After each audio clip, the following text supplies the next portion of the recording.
നമ്മുടെ കൂട്ടത്തിൽ മിക്ക ആളുകളും ശ്രദ്ധിക്കാതെ പോകുന്ന ഒരു കാര്യമുണ്ട്. ദാഹിക്കുന്ന സമയത്ത് ഇരിക്കാൻ പറ്റുമെങ്കിലും അവർ നിന്നുകൊണ്ട് വെള്ളം കുടിക്കുന്ന ഒരു സന്ദർഭം നമുക്കൊക്കെ കാണാൻ ഇടവരാറുണ്ട്. എന്നാൽ പ്രിയപ്പെട്ടവരെ, അങ്ങനെ നിന്നുകൊണ്ട് വെള്ളം കുടിച്ചാൽ ഒരുപാട് ദോഷം നമ്മുടെ ശരീരത്തിന്, നമ്മുടെ ആരോഗ്യത്തിന് സംഭവിക്കും.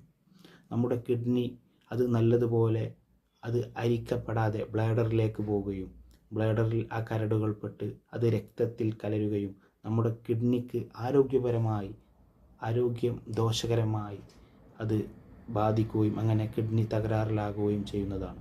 അങ്ങനെ ഒരുപാട് രോഗങ്ങൾ നമുക്ക് വരുന്നതാണ്. ആരംഭ റസൂൽ സല്ലല്ലാഹു അലൈഹി വസല്ലം തങ്ങൾ പഠിപ്പിച്ചത്, ആരെങ്കിലും നിന്നുകൊണ്ട് വെള്ളം കുടിക്കുകയാണെങ്കിൽ അവൻ്റെ വയറിൽ നടക്കുന്ന കാര്യങ്ങൾ അവൻ അറിയുകയാണെങ്കിൽ അവൻ അത് ഛർദ്ദിക്കട്ടെ എന്നാണ് മുത്ത് റസൂൽ പഠിപ്പിച്ചത്. അതുകൊണ്ട് എല്ലാവരും ഇരുന്നു കൊണ്ട് വെള്ളം കുടിക്കുക. അള്ളാഹു നമുക്കതിനുള്ള സൗഭാഗ്യം